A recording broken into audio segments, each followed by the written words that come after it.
সিঙ্গাপুরে চলছে ওবায়দুল কাদেরের চিকিৎসা। শরীরে কিছু ইনফেকশন ও কিডনিতে সমস্যা, উন্নতির আশা চিকিৎসকদের। বুড়িগঙ্গা নদীর তীরে অবৈধ স্থাপনা উচ্ছেদের তৃতীয় ধাপের অভিযান শুরু। কারখানা, গুদামঘর, বহুতল ভবন সহ 40টির বেশি স্থাপনা উচ্ছেদ। পুরান ঢাকায় বিপজ্জনক রাসায়নিক দ্রব্যের কারখানা ও গুদামের বিরুদ্ধে চলছে অভিযান।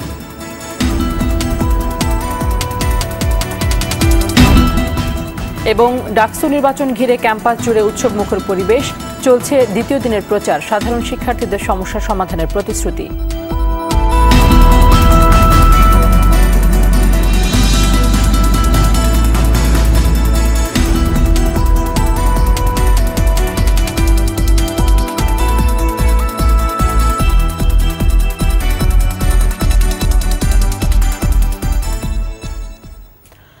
আসসালামু আলাইকুম, সবাইকে স্বাগত জানাচ্ছি আরটিভির দুপুরের সংবাদে। শুনছিলেন মার্কেন্টাইল ব্যাংক সংবাদ শিরোনাম। আপনাদের সঙ্গে আছি আমি ফারজানা তানি।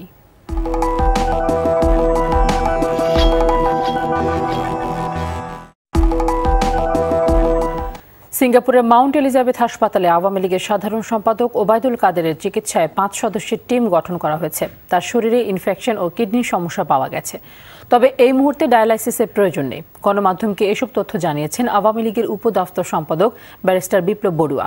চিকিৎসকদের বরাত দিয়ে তিনি আরও জানান, ওবায়দুল কাদেরের শারীরিক অবস্থা আগের চেয়ে কিছুটা ভালো। পরীক্ষা নিরীক্ষাগুলোর প্রতিবেদন দুপুরের পর পাওয়া যাবে। প্রতিবেদন পাওয়ার পর ওবায়দুল কাদেরের পরবর্তী চিকিৎসা শুরু হবে বলেও জানান তিনি।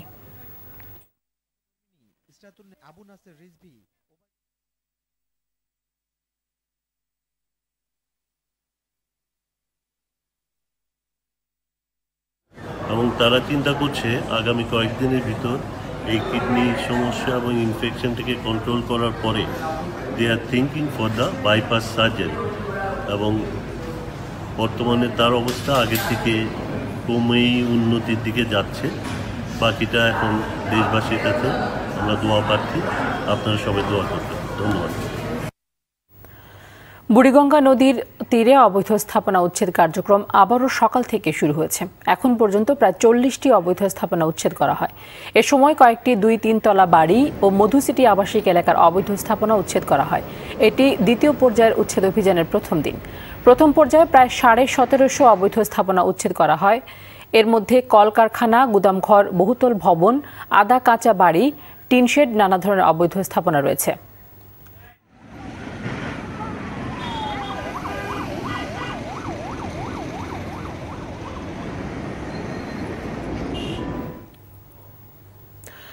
দর্শক, এই মুহূর্তে বসিলায় উচ্ছেদ অভিযানে আছেন সহকর্মী শাহাবুদ্দিন শিহাব, সরাসরি যোগ দিচ্ছেন তিনি।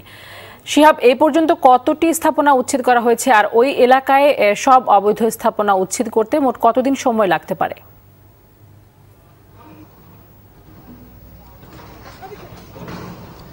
আজকের এই অভিযানের মাধ্যমে দ্বিতীয় পর্যায়ের অভিযান শুরু হয়েছে। সকাল থেকেই এই অভিযান অব্যাহত আছে। শুরুতে এই মুহূর্তে আমরা যেখানে আছি এটা হচ্ছে কেরানীগঞ্জের খোলামুড়া ঘাট।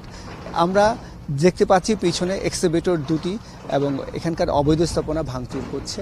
এবং যে অবৈধ স্থাপনাগুলো ভাঙচুর করছে এটা আসলে এই এলাকার সবচেয়ে বড় আবাসিক প্রকল্প বা আবাসিক এলাকা বলা চলে। প্রায় 3টি গ্রাম নিয়ে এই আবাসিক এলাকা মধু সিটি, এবং একরের পর একর জমি নিয়ে এই নদীর তীরকে ভরাট করে এই আবাসিক এলাকা গড়ে তোলা হয়েছে।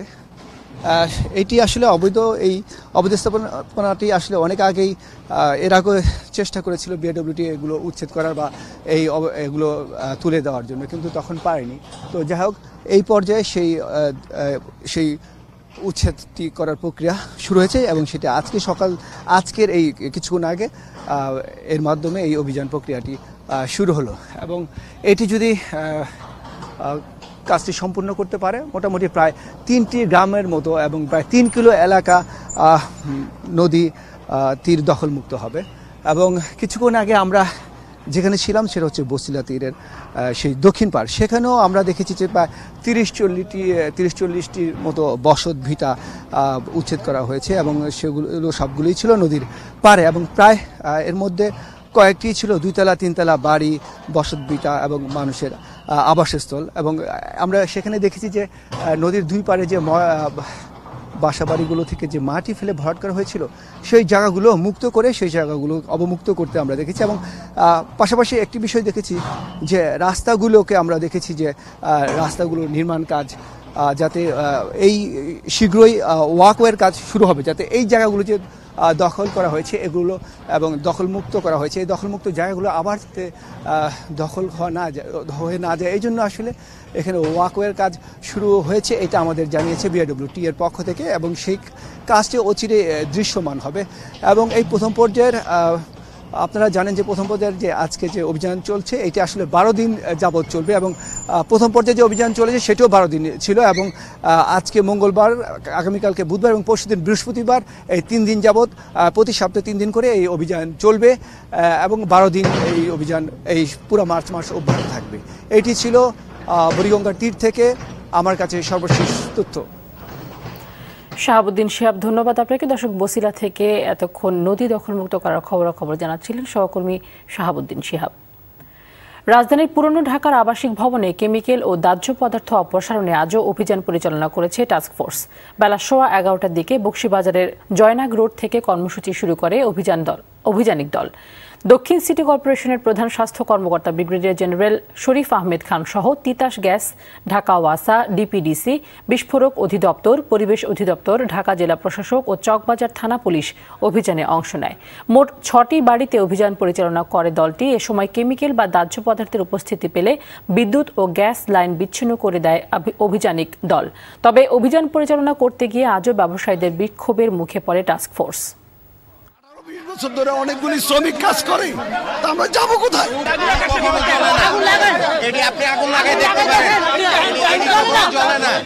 লাইসেন্স তো দূরের কথা, মানে এখানে আমি একটা জিনিসই বলবো, এই প্লাস্টিকের যে গোডাউন, এখানে যদি আগুন লাগে ভীষণ ফিউম হবে, ধোঁয়া হবে, টক্সিক, এই সাফোকেশনে মানুষ মারা যাবে।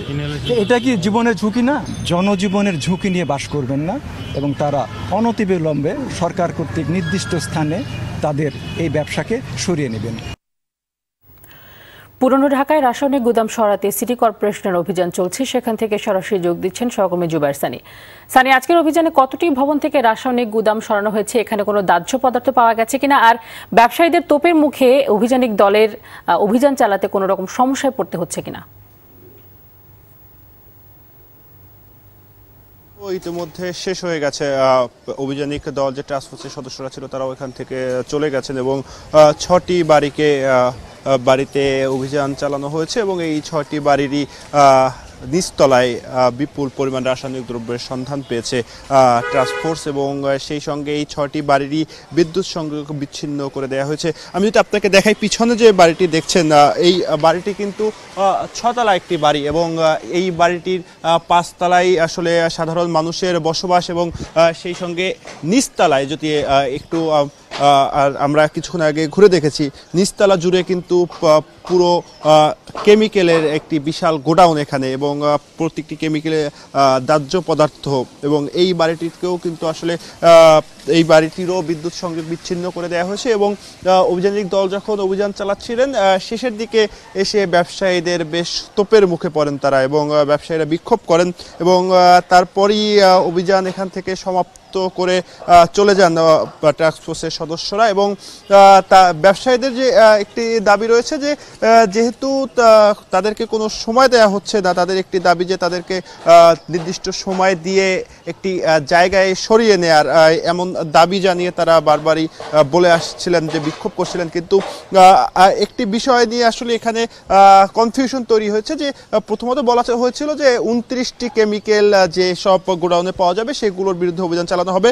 এখন বলা হচ্ছে যেসব ভবনের নিচতলা কারখানা অথবা গোডাউন হিসেবে ব্যবহার করা হবে এবং ওই ভবনগুলোতে যদি সাধারণ মানুষ বসবাস করে সেখানে কোনো কারখানা বা গোডাউন থাকতে পারবে না।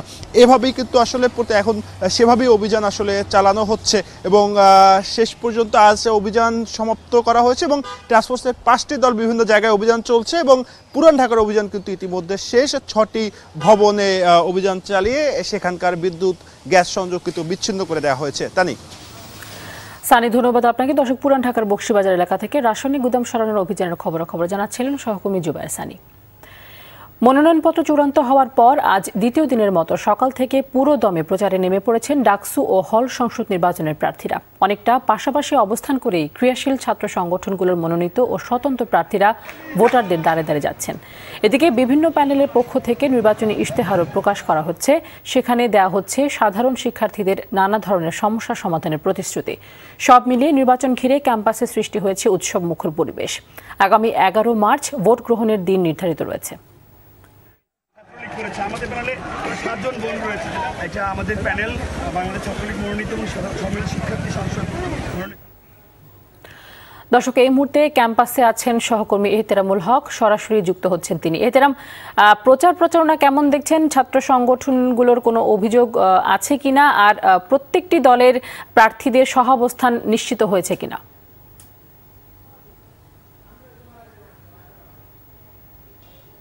ঢাকা বিশ্ববিদ্যালয় কেন্দ্রীয় ছাত্র সংসদ ডাকসু নির্বাচনের আজ দ্বিতীয় দিনের মতো প্রচার প্রচারণা চলছে এবং আমরা সকাল থেকেই লক্ষ্য করেছি ঢাকা বিশ্ববিদ্যালয়ের ক্যাম্পাসে, বিশেষ করে কলা ভবন, লাইব্রেরি চত্বর, ব্যবসায়ী অনুষদ সহ টিএসসি এলাকায় কিন্তু আসলে বিভিন্ন ব্যানারে বিভিন্ন প্যানেলের যেই প্রার্থীরা রয়েছে তারা কিন্তু গণসংযোগ চালাচ্ছেন ভোটারদের কাছে।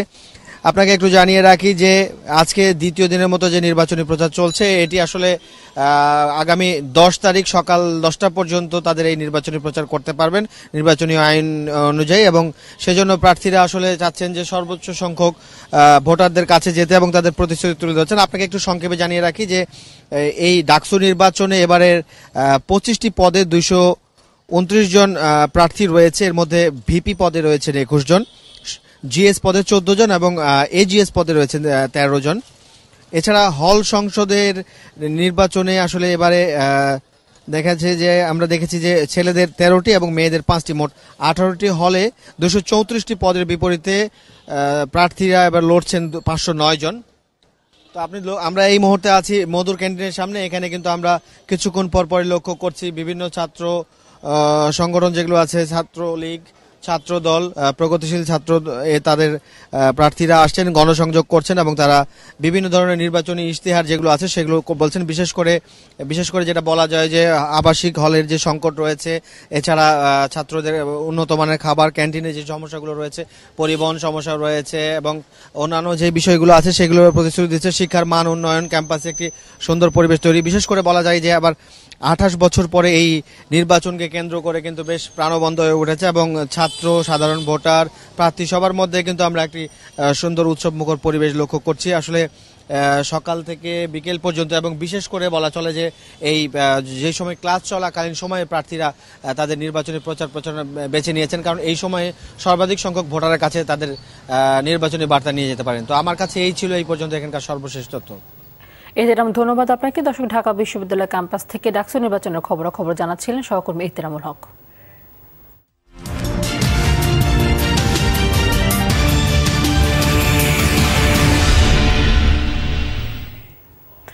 নির্বাচনী আমেজ বইছে লালমনিরহাটের 5 উপজেলায়। সময় ঘনিয়ে আসায় প্রচারে ব্যস্ত সময় কাটছে প্রার্থীদের।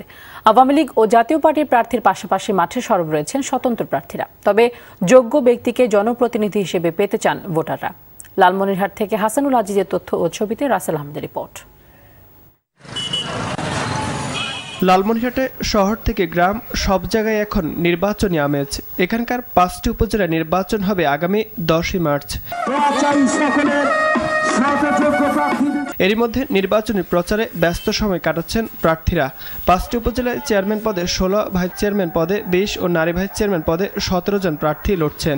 সকাল থেকে মধ্যরাত পর্যন্ত ভোটারদের দুয়ারে গিয়ে উন্নয়নের আশ্বাস দিচ্ছেন তারা। জনগণের সঙ্গে জড়িত ছিলাম, জনগণের সুখী দুঃখী ছিলাম, বিভিন্ন উন্নয়ন কাজের সঙ্গে সম্পৃক্ত ছিলাম, সে কারণে অবশ্যই জনগণ আমাকে ভোট দেবে।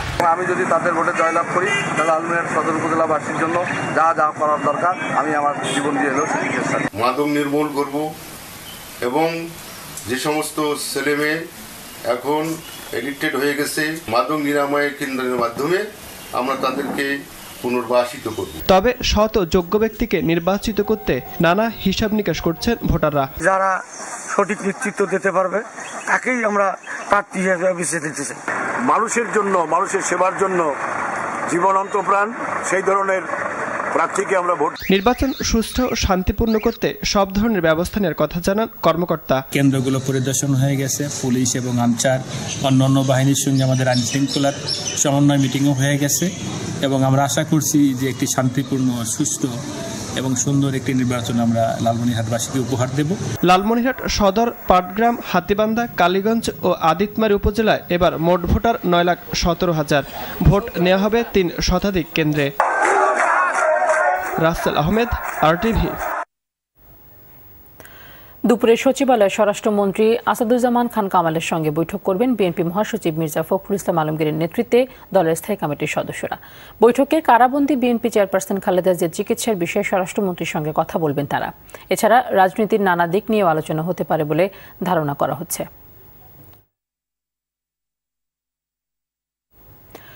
6,276 কোটি টাকা ব্যয়ে মোট 8টি প্রকল্পের অনুমোদন দিয়েছে জাতীয় অর্থনৈতিক পরিষদের নির্বাহী কমিটি একনেক।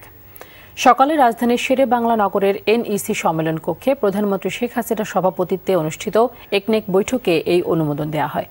প্রকল্পগুলোর মধ্যে উল্লেখযোগ্য হল নারায়ণগঞ্জের 2,500-এ জাপানিজ অর্থনৈতিক অঞ্চলের অবকাঠামো উন্নয়ন প্রকল্প, সারা দেশে সনাতন ধর্মাবলম্বীদের মন্দির ও ধর্মীয় প্রতিষ্ঠানের উন্নয়ন ও সংস্কার প্রকল্প। এসব প্রকল্পের খরচে সরকার দেবে 3,313 কোটি টাকা, আর বাকিটা আসবে প্রকল্প সহযোগিতা থেকে। বৈঠক শেষে পরিকল্পনা মন্ত্রী MA মান্নান সাংবাদিকদের কাছে এসব তথ্য তুলে ধরেন। আমাদের সংগ্রাম চলবে চলবে, জনতার সংগ্রাম চলবে, জনতার সংগ্রাম চলবে। অগ্নিঝরা মার্চের খবর। 1971-এর 5ই মার্চ রাজধানীর বিভিন্ন এলাকা থেকে বের হওয়ার সব মিছিলের কেন্দ্রবিন্দু ছিল ধানমন্ডির 32 নম্বরের বঙ্গবন্ধুর বাড়ি। এই দিন কেন্দ্রীয় কারাগার থেকে পালিয়ে প্রায় 400 স্বাধীনতাকামী বাঙালি শহীদ মিনারের সমাবেশে যোগ দেন। কারাগারের গেট ভাঙার সময় পুলিশের গুলিতে 7 জন নিহত ও 30 জন আহত হন। পাকিস্তানি গোয়েন্দারা রাওয়ালপিন্ডিতে বার্তা পাঠায় মুজিব সশস্ত্র বিদ্রোহের প্রস্তুতি নিচ্ছেন। পরিস্থিতি মোকাবেলায় সেনা কর্মকর্তা হামিদ গুলকে বিশেষ দায়িত্ব দেন ইয়াহিয়া। এদিকে টঙ্গীতে বিক্ষুব্ধ শ্রমিকদের মিছিলে গুলি চালায় পাকিস্তানি সেনাবাহিনী। নিহত হয় 4 শ্রমিক, আহত হন 25 জন। চট্টগ্রামে বাঙালি অবাঙালির মধ্যে সংঘর্ষে পাকিস্তান সেনাবাহিনীর অবাঙালিদের পক্ষে অবস্থান নিয়ে নির্বিচারে গুলি চালায় বাঙালিদের ওপর। এ ঘটনায় মৃতের সংখ্যা বেড়ে দাঁড়ায় 222-এ।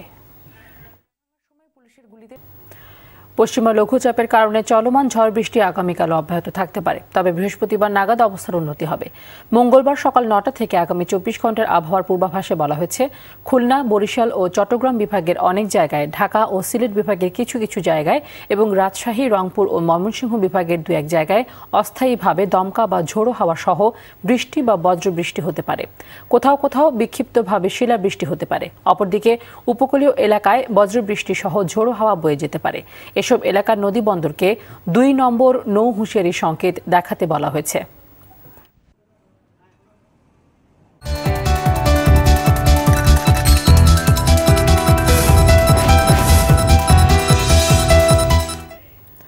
মধুমতি ব্যাংক বাণিজ্য সংবাদ।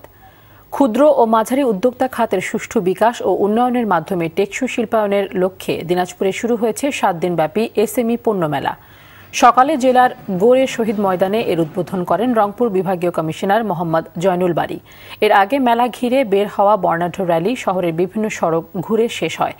SME ফাউন্ডেশন ও জেলা প্রশাসন আয়োজিত এই মেলায় স্থানীয় 62 জন ক্ষুদ্র ও মাঝারি উদ্যোক্তার স্টল স্থান পেয়েছে।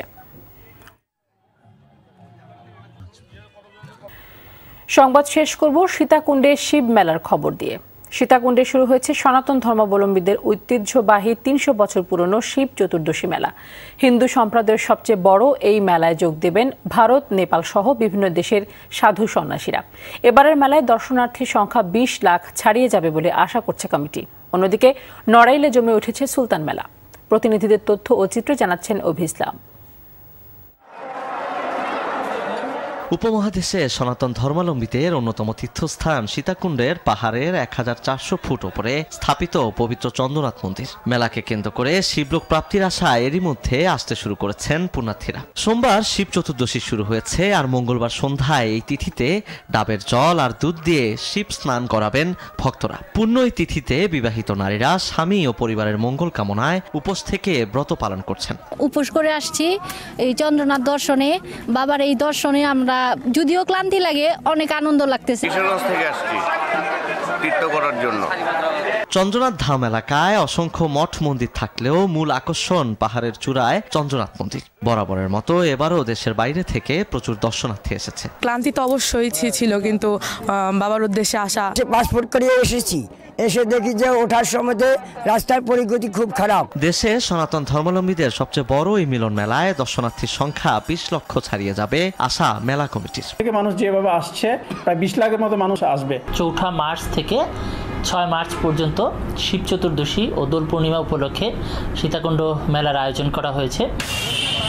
এদিকে নড়াইলে প্রথম দিন থেকেই জমে উঠেছে 10 দিনব্যাপী সুলতান মেলা। বরেণ্য চিত্রশিল্পী SM সুলতানের 94তম জন্মজয়ন্তী উপলক্ষে নড়াইল সরকারি ভিক্টোরিয়া কলেজ মাঠে এই সুলতান মঞ্চের আয়োজন করা হয়েছে। মেলাকে ঘিরে সুলতান প্রেমী সহ নড়াইলবাসীর মাঝে উৎসবের আমেজ বিরাজ করছে।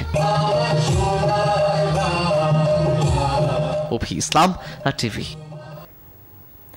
শেষ করব দুপুরের সংবাদ, তার আগে মার্কেন্টাইল ব্যাংক শিরোনামগুলো জানিয়ে দেব আরো একবার।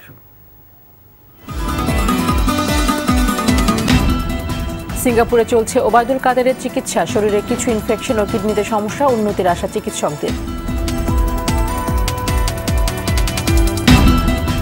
বুড়িগঙ্গা নদীর তীরে অবৈধ স্থাপনা উচ্ছেদের 3য় ধাপের অভিযান শুরু, কারখানা, গুদামঘর, বহুতল ভবন সহ 40টির বেশি স্থাপনা উচ্ছেদ।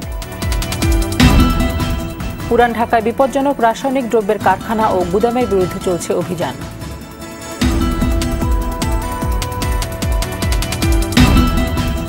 এবং ডাকসু নির্বাচন ঘিরে ক্যাম্পাস জুড়ে উৎসব মুখর পরিবেশ, চলছে দ্বিতীয় দিনের প্রচার, সাধারণ শিক্ষার্থীদের সমস্যা সমাধানের প্রতিশ্রুতি। দুপুরের সংবাদ এই পর্যন্তই। আরটিভির সবশেষ সংবাদ জানতে যে কোনো মোবাইল ফোন থেকে 24141 নম্বরে ডায়াল করুন। আর মোবাইল ফোনের সংবাদ দেখতে অ্যাপ স্টোর, গুগল প্লে বা উইন্ডোজ স্টোর থেকে ডাউনলোড করুন আরটিভি অ্যাপস। এছাড়াও তাৎক্ষণিক ও বিনোদন সংবাদ জানতে বিশ্বের যে কোনো প্রান্ত থেকে ভিজিট করুন facebook.com/rtvonline এবং youtube.com/rtvdigitals। ধন্যবাদ সবাইকে।